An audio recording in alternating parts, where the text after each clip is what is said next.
Your delectation and delight. Oh, pies. What do you reckon? Haven't you got any valibons? Hey? Or ciabatta rolls? Sausage rolls? Oh, two down market. Have you got any with them patty de for what's inside? Only we're trying to attract a better class of customer nowadays. Yeah, this is a reference to Lillian, I suppose. Well, get away with you both. She stocked a blinding range of pies and pasties at the golf club, courtesy of yours truly. Well, I'll take half, but we'll not sell them. Not with the regulars dropping like flies. Another one bad last night. Oh? Has the boss not told you? I've not seen her. Liz Battersby, were it? Rita. Here you go. Yes. You fed him yet? I'd try, but he's not very interested. I think it'll be Colby now. Oh, well, I'll make another one. You get off to work if you want. Yeah, I think I'd better. Who's that this time of the morning? Public postman. Doreen? What are you doing here? Well, that's a nice welcome, I must say. Ma'am? Unless you've got two mothers. Yes, it is.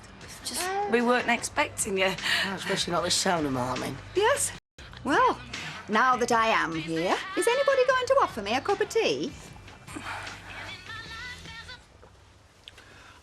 Oh, I'm sorry, Emily. I was just about to make you some breakfast. Oh, it doesn't matter, really. Oh, no, it does. I know you wanted to have a lie-in after all that noise last night. You know, something's got to be done about that. I mean, they knew you were ill, for goodness sake. Not ill. I've just got a cold. I can't seem to shake and infrequent migraine attacks. Yes, and by the look of you, you're having one at the moment. You sit there, I'll close the curtains. Oh, for goodness sake, stop fussing. I don't want the curtains closed. I'm perfectly all right. Or I was, until I came downstairs. Oh, I know you. You're just saying that. No, I'm not just saying it. It happens to be true. But if you continue to fuss around and treat me like some distressed geriatric, who knows what could result? I'm only concerned for your welfare. Well, there's no need to be, so why don't you just gather your things together and go to work? I'm sure Rita's got far more need of your talents than I have at the moment. Mum, can't I wait till later? What, till you get out of your pit and do it for me? Yeah, if you want. Look, I'll do it later, when my head stops banging. You won't have time. You'll be off down the job centre practising your interview technique. Yeah. On your knees is best. An employer likes lads who grovel. Yeah, well, the last lot didn't. Oh, is that why you're back? Instead of sunning yourself in Blackpool? Oh, blue-eyed boy been snitching, has he? If you mean Todd, no. And has he got anything to snitch about? No. Anyway, I thought you were glad I was back. Yeah, well, think again. Just because I say a few nice things doesn't mean I'm going soft. Hey, if you want to stop here, I want you working. No, it's not that you're not welcome. It's just we didn't expect this early, that's all. Thank you, Ashley. Well, I thought if I came early, we can get a full day in together. Oh, well, that makes sense if you're going home tonight. Actually, I had planned on staying the weekend. Oh, that'd be nice. A couple of days, wouldn't it, Ash? Magic. I thought I could give you a hand with the baby, and maybe we could do a bit of shopping together. Yeah, that'd be nice. Yeah. You just make yourself at home. I will.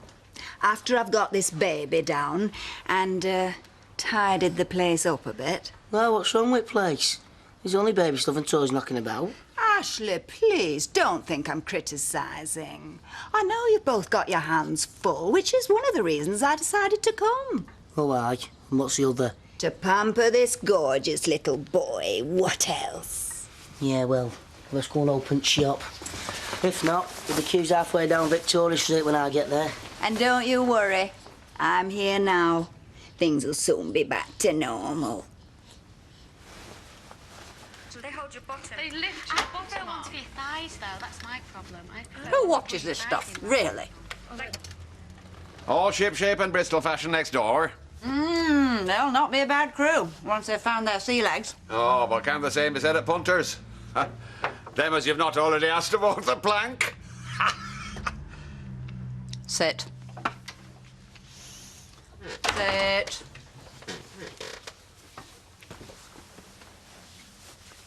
Why, Frederick, did you employ me? Because I'd a lot on my plate. Wrong. You are a man of endless energy And appetite. I've only to look at you to see that. Boundaries, that's what you employed me for. The Rovers is your business and your home. The lines are blurred between the two. Your customers are your friends. Your friends are your business advisors. You don't know where you stand. You're a very astute lady. Well, last night, with Rita, I drew the lines. I thought to myself, I'm the landlady. She's a customer. This is what I'm employed for, and this is what I will tolerate. Yeah, which is a very old friend. Oh, exactly. Yes. You see, if I'd just barred someone off the street, who would have cared? A strong message is the best message. Well, when you put it like that... Now, trust me. I'm a tough old bird. I know. Oh, you're a spring chicken, you are. And you've a brain under all that plumage. I could learn a thing or two. Well, we could learn from each other. Slowly and surely. Perhaps over a nice bottle of Sancerre. Or two. I'd be a willing pupil. Oh, what a morning. Been rushed off my feet. Are you hungry? Starving. We'll have something when my mum gets back. Well, where's she gone? Taking Josh to the supermarket while I did a bit of cleaning and washing. What exactly's going on? What do you mean? She's visiting. Why aren't you pleased to see her? Well, as long as she don't stay too long. It's just a few days. Goodness knows we've Fred round here enough. Well, we'll be round a bit more, I reckon. This landlady's meant to be a right handful. How do you mean? Oh, that'll be then. Will you just get it for me?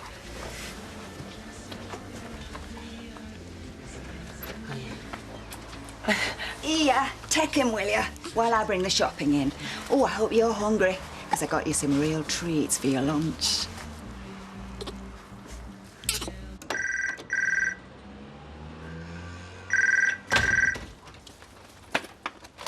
Hello? Kirk, and how's your head this morning? I'm a mind reader. No, I don't think he's here. Being interviewed by the chairman of ICI, I hope. Just hang on a minute. Jason?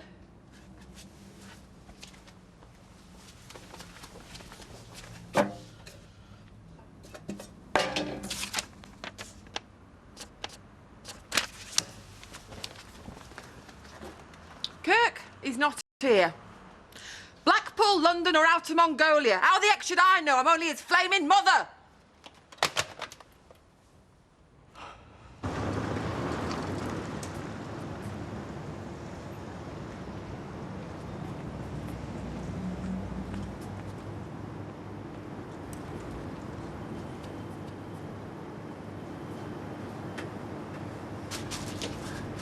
I hear you had a bit of trouble yourself in the Rovers last night, Rita. Oh, you got the place staked out, did you? I have not. The woman isn't worth it. But I appreciate your gesture of solidarity. I only wish some of my so-called friends had been as forthcoming. Well, you're not, they say. They came for the shell suit wearers. I wasn't a shell suit wearer, so I said nothing. Well, you may mock, Rita, but I shall be rallying the troops if they ever come for the spangly jumper wearers. Anyway, what you nosy now? No, this isn't nosiness, Rita. This is genuine concern. For who? Whom? Richard Hillman's collared Emily in the street. They're probably just passing the time of day. Nothing as simple as that with him. It never is. He's a very dodgy customer, is our Mr. Hillman. What has he ever done to you? It is not what he's done to me. It's Emily. He keeps asking her how she's feeling. Well, you can't call somebody for asking about a neighbour's health. Well, that's just where you're wrong, because Mr. Hillman's interest in Emily's health isn't what you might describe as philanthropic. What do you mean? I mean, he wants Emily to snuff it so he can get his hands on her house. Now, I've warned you about going down that road again. You'd be best advised to keep out of things that don't concern you. I knew it was you standing at that door, and what is more, so did Richard. What are you trying to do? Show me up? Checking on my every movement like some Eastern European spy. I was merely taking a short break from work to look across the street. Isn't that right, Rita? Are you all right, Emily? You look a bit peaky. Oh, it's another migraine, I think. I'll go and lie down. I'll see you across the street. No. I'm not someone's elderly granny, Norris. I can't negotiate Coronation Street, having lived here most of my life. I think you should let him go with you, Emily. I'd feel happier. Well, all right, but please don't force it. Makes it so much worse. Whatever you say, Emily, in your own time now. Hey, don't you rush back. Make sure she's settled comfortably.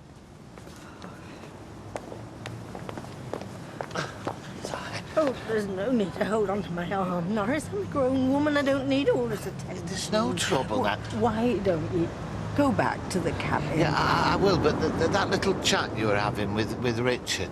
So you were spying on me? No, not at all. It's just that he just seemed to be very concerned for your welfare lately. Well, there's a difference between concern and nosiness, Norris. And whereas Richard's inquiries belong to the former, yours, if I'm not mistaken, definitely belong to the latter. Oh, but you are mistaken, Emily. It's concern and concern alone that drives me. Why else would I be here now? I don't know. And to be honest, Norris, I'm in so much pain, I don't care. Well, let's just get you inside then. No, I don't want you in the house. I want to be on my own. But I don't think you should be, Em. Just go back to the cabin. Just go.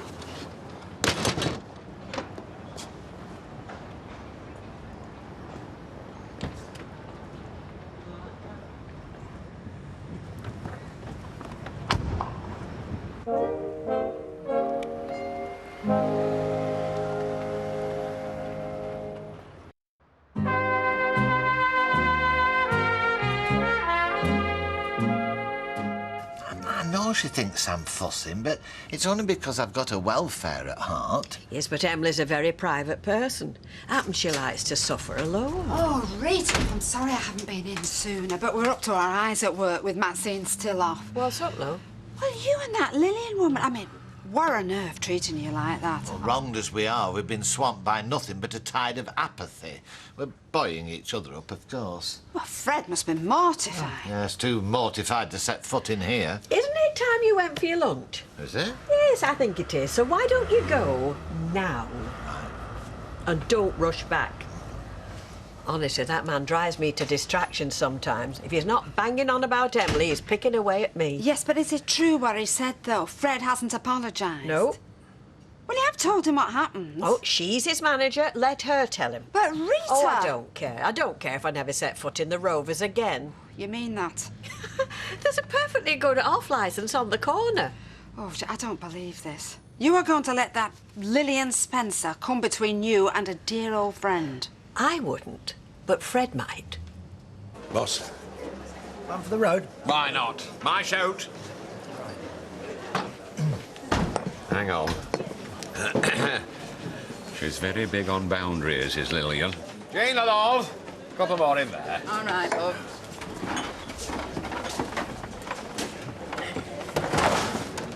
Jack, don't just dump it there. I can't save the customers. Oh, yeah, go on, I'll sort it. Hey, you're a good master. Mr. Duckworth, how long has he been here? Oh, on and off since Edinburgh, lad. He's one of the fixtures and fittings. Is that so? Yeah, he's doing all right. For now. I'm just going for my lie down. Oh, right. Exhausted. Poor thing. Don't tell me you still got no regrets. What this pub needs is the professional touch. What this pub needs is customers. This place has been a pain in my rump since I bought it. She's my dose of penicillin, is Mrs. S. All right, yeah, if you say so. Play me cards right. And I'm in for a shot tonight.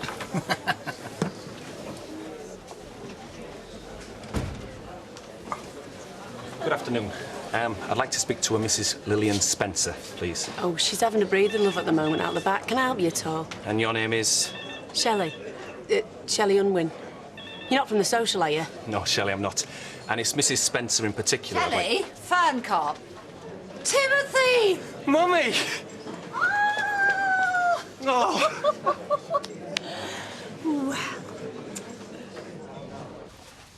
Enjoy that, did we? It was very nice. It was lovely, thanks, Mum. It was. Looks time I was getting back to work. Hey, washing up first. Hey? Look at his face, will you? I was joking. Go on, get yourself off. I'll see to washing up. Right. Oh, if you could do us a little favour before you go. Favour? I've got a few things in the car. I'd be grateful if you could fetch them for me. Now then, I'll not interrupt this tender reunion. Oh, Frederick, this is my son, Timothy. Timothy, this is the proprietor of the Rover's Return, Mr. Frederick Elliott. You've dropped the apostrophe. Eh? Rover's Return. Apostrophe S. Or S apostrophe even. Don't I have? I was just bobbing in to ask, what do you fancy with your saucer? Or we could have a little bit of sirloin with a cheeky bottle of Rioja. You'd like a chop, wouldn't you, Timothy? Eh? Pork. If it's all the same to you. I've put Timothy in the blue room. Tonight? I'm just passing through. Interview tomorrow. Edinburgh next week. So you'll not be bothering with the saucer then? Well, a drop or two would do no harm. Might even send me off. That's why I put him next to me, you see. No traffic. He's such a light sleeper, this boy. Aren't you?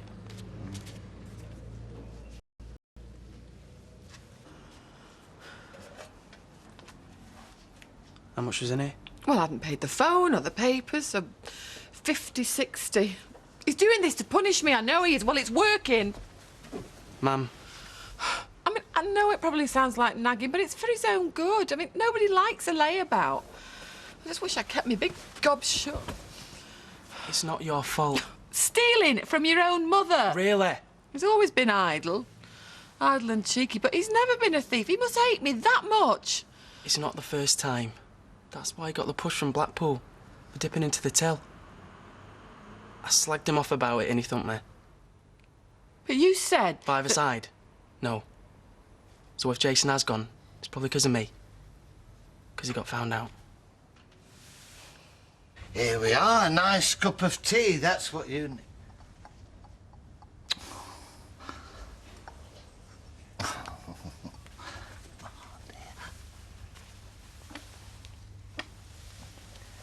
There you go.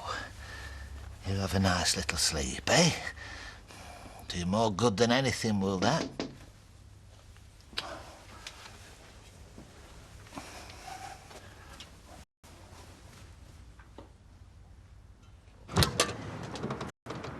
I thought you'd be in the cabin. Yeah, I bet you did. And I bet you thought Mrs. Bishop would be here on her own, didn't you? What did you say that for? I'll leave that for you to work out. Actually, I was hoping that she could babysit with Bethany for a few hours. Oh, really? Well, I'm sorry to disappoint you, but Mrs. Bishop's suffering from a severe migraine and can't be disturbed at the moment. I only need a quick word. Yeah, well, I'm sorry. If she's asleep, you can't have one.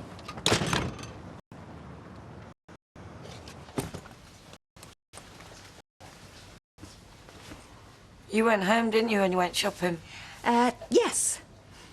Have you had a row with my dad again? We're always rowing, you know that. No, what I mean is...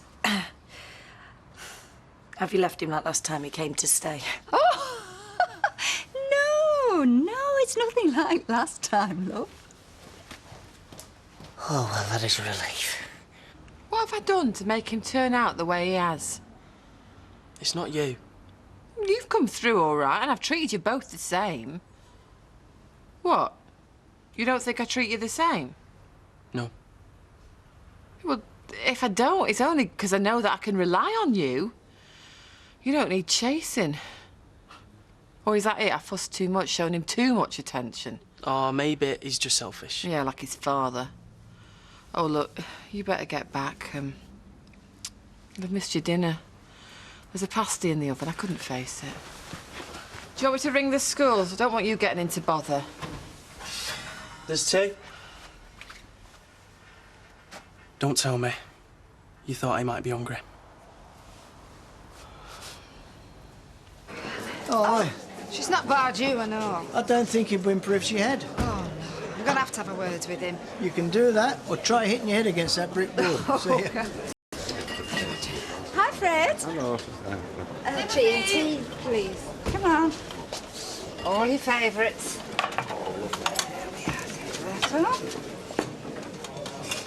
Who's that getting the red carpet treatment? Timothy, his son and her. Go and sit down, darling. I'll bring it over.